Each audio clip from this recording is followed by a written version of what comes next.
শুভ স্নানযাত্রার অনেক অনেক শুভেচ্ছা জানিয়ে আজকের ভিডিও আমি শুরু করছি সফর সঙ্গী চ্যানেল থেকে শ্রাবণী। এই মুহূর্তে আমি দাঁড়িয়ে রয়েছি হসপিটাল চকে। এটা হলো বড়দান্ডা রোড।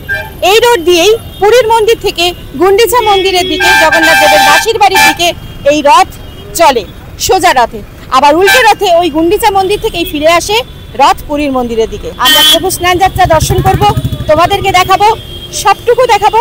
গতকালের যে লোকাল বাসের জার্নি দেখিয়েছিলাম ঠিক সেই লোকাল বাসে করে মাত্র 15 টাকা ভাড়া দিয়ে আমি চলে এসেছি এখন হসপিটাল রোডে। এই হসপিটাল মোড়ে এসে দেখো এখান থেকে ব্যারিকেড লাগানো রয়েছে, আর আমাদের বাস যেতে দেবে না। এরপর থেকে আর কোনো কিছুই যাওয়া যাবে না। এবার আমাদের পায়ে হেঁটে যেতে হবে। ওখান থেকে ওদিক থেকে আসতে পারবে কিন্তু যেতে পারবে না, তাই আমরা পায়ে হেঁটেই চলে যাব পুরীর মন্দিরের দিকে। চলো যাওয়া যাক। তোমরা এখন দেখছো সফর সঙ্গী, সীমানা ছাড়িয়ে চলো না হারিয়ে।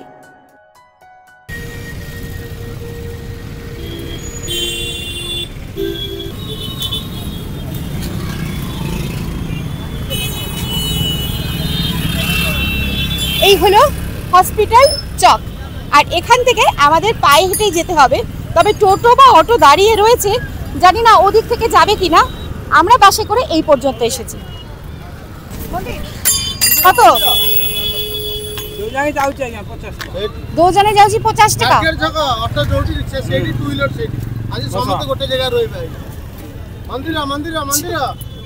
চলো তাহলে। জয় জগন্নাথ।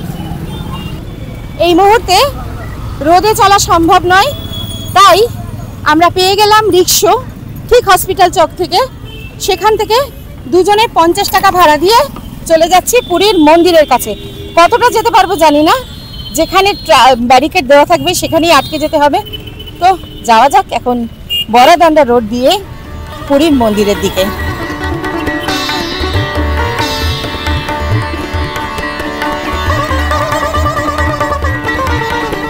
পুরীর জগন্নাথ ধাম নিয়ে অনেক অনেক বিষয় আছে।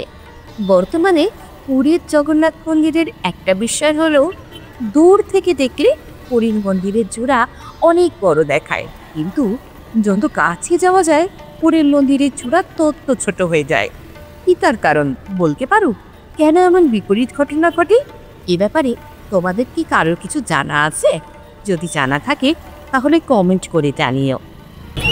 উৎসবের সময়গুলোতে এই গাড়ি মানে টোটো বলো অটো বলো এদের কিন্তু বারো।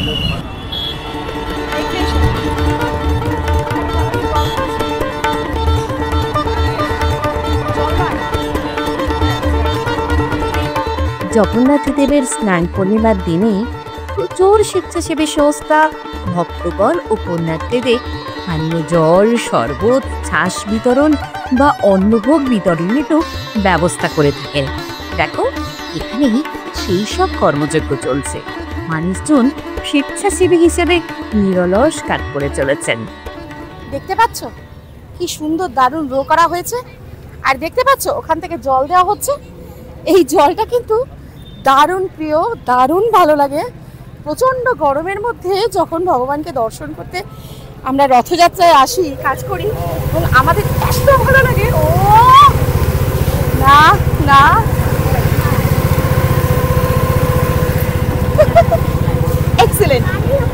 এক্সেলেন্ট লাগে, মানে এতটাই ভালো লাগে। তখন এই জলটা যেন ভীষণ প্রিয় হয়ে দাঁড়ায় প্রচণ্ড রোদের মধ্যে, দারুণ লাগে। আর সবাই কিন্তু ভেজে পুরো এই জলটাতে, জল যে স্প্রে করা, ভীষণ সুন্দর ব্যবস্থা। কিন্তু আমি প্রত্যেক বছর আসি, রথযাত্রায় আসি, স্নানযাত্রায় আসি, ভীষণ সুন্দর সিস্টেমেটিক্যালি মানে একটা সিচুয়েশন এখানে থাকে, আর সবটাই খুব ঘোর নিরাপত্তা থাকে। তার সঙ্গে মানুষজন যদি ঠিকভাবে চলাচল করে তাহলে কোনোভাবেই কোনো রকম দুর্ঘটনা ঘটার চান্সই নেই আমার মনে হয়।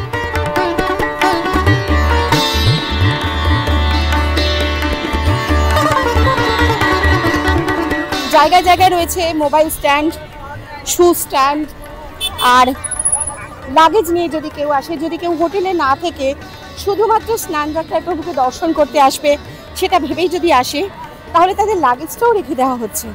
হোটেল যে নিতে হবে এমনও কোনো কথা নেই, একদিনের জন্য এসে প্রভুকে দর্শন করেও চলে যেতে পারে। তার জন্য প্রত্যেকটা জায়গায় মানে বেশ কিছুক্ষণ অন্তর অন্তর হ্যালো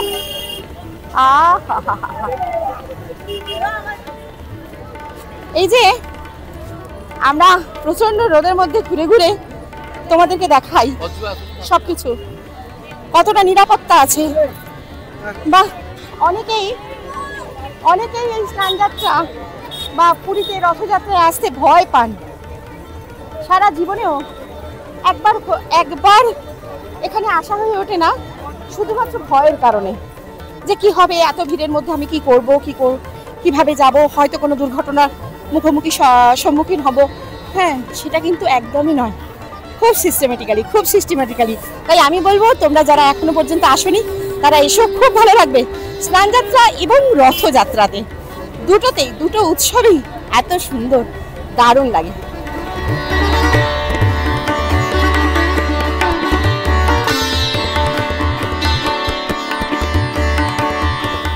দেখেছো এই স্নানযাত্রা বা রথযাত্রার সময় এখানে তিলক সেবা দেওয়া হয়, আর এই তিলক সেবার জন্য সামান্য কিছু দান করলেই এরা খুশি। দেখো কেন তিলক সেবা করছে, তিলক সেবা দিচ্ছে।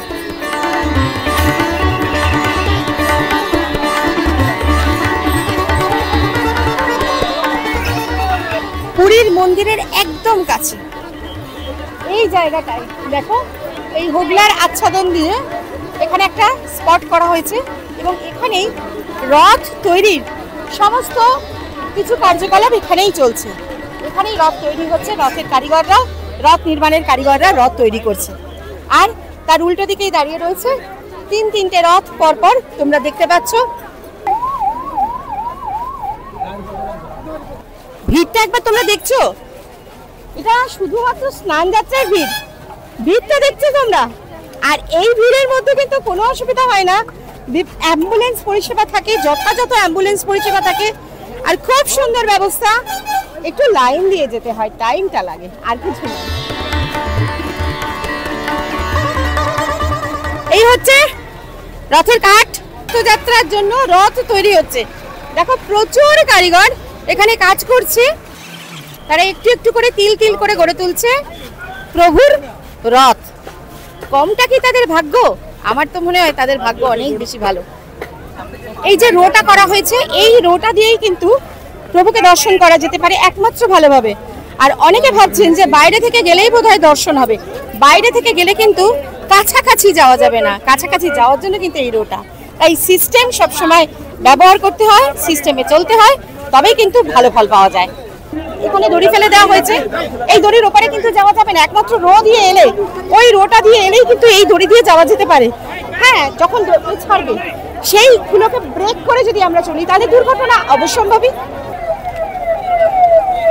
প্রচুর জুতোর মেলা বসে গেছে এখানে, জুতোগুলো নিজেদের মতন করে নিজেরাই তৈরি করে নেয় সিস্টেম। আমরা মানুষ তো, আমরা সিস্টেমে চলতে জানি না। মানুষ ছাড়া অন্যান্য সবাই কিন্তু সিস্টেমে চলতে পারে। অ্যাম্বুলেন্স পরিষেবা দেখুন, দুর্দান্তভাবে পর্যাপ্ত পরিমাণে অ্যাম্বুলেন্স পরিষেবা আছে। আমি প্রত্যেক বছর এখানে আসি, প্রত্যেক বছরই আমি দেখি, আমার খুব ভালোও লাগে। দেখো মানুষ সিস্টেমে চলতে জানে না, যার জন্য প্রবলেম হয়ে দাঁড়ায় আর কি।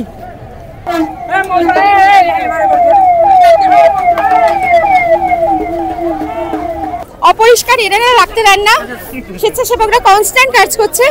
তার মধ্যে থেকে ডাস্টবিন দেওয়া রয়েছে, জায়গায় জায়গায় ডাস্টবিন রয়েছে, তা সত্ত্বেও কিন্তু মানুষজন তাদের খাওয়া জলের বোতলটা, খাওয়া প্লাস্টিকটা ফেলে যায়। আর এদের পেছনে বহুত খাটুনি হয়। দেখো কি সুন্দরভাবে এরা কাজ করছে এবং পরিষ্কার পরিচ্ছন্ন চারিদিক। এত মানুষের ভিড় তবুও কিন্তু খুব পরিষ্কারভাবে থাকে সবটুকু। এরাই প্রভুর আসল সেবা করছে, কি বলো? আমার তো মনে হয় তাই।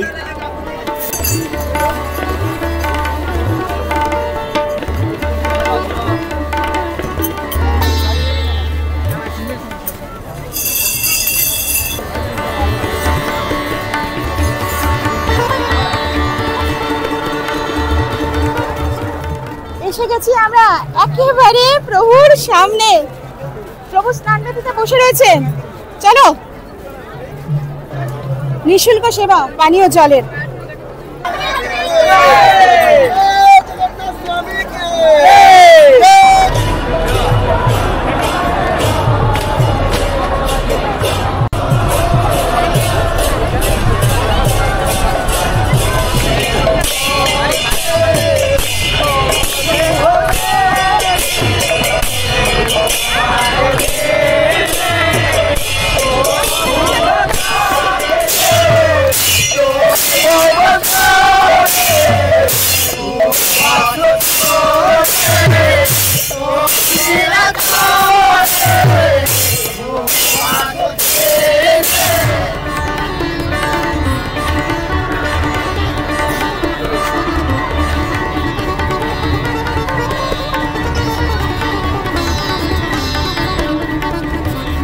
প্রচণ্ড তাবুধাহের হাত থেকে বাঁচতে এ এক অন্য জলসেবা।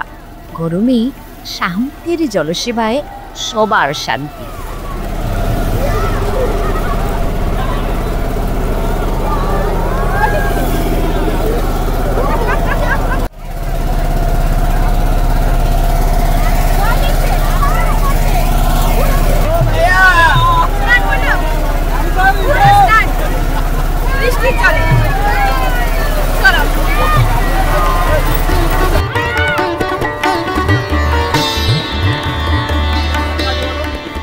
এই হচ্ছে স্নানবেদী। ভগবান প্রভু জগন্নাথ দেব তার ভাই বলভদ্র ও ভগবতী সুভদ্রা মহারানীর সাথে ওখানে বসে আছেন।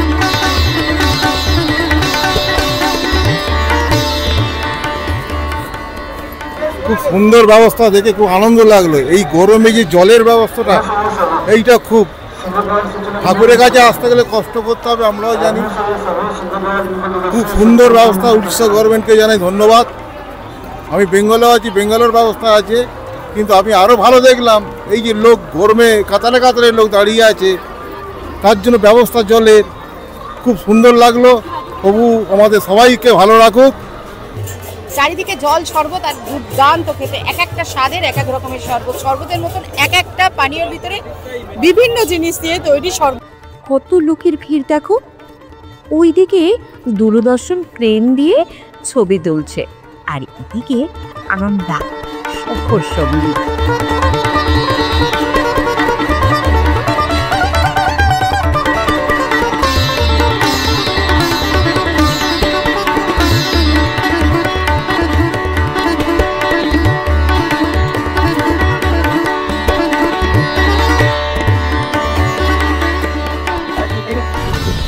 প্রত্যেকবারের মতো এবারেও বুম হাতে নেমে পড়েছিলাম পরিধানের স্নানযাত্রায়, পরিধানের মন্দিরের সামনে। তো যাই হোক, যতটা সম্ভব স্নানযাত্রার পর্ব তোমাদেরকে দেখালাম, নিজেও দর্শন করলাম। অনেক যুদ্ধ করে, অনেক লড়াই করে অবশেষে দেখতে পেয়েছি প্রভুকে এবং দর্শনও করেছি। যাই হোক, তোমাদের কেমন লাগলো স্নানযাত্রার এই পর্ব দেখে তোমরা জানিও। তবে এখনও স্নানযাত্রা কমপ্লিট হয়নি। স্নানযাত্রা হওয়ার পরেও, মানে আমরা চলে এলাম স্নানযাত্রা হওয়ার পরেও বিকেলবেলায় প্রভু গজানন বেশে সেজে ওঠেন। শুভ স্নানযাত্রা, সকলে ভালো থাকো, সুস্থ থাকো, আর বেশি বেশি করে সফর সঙ্গীর সাথে থেকো, মানে আমার সাথে।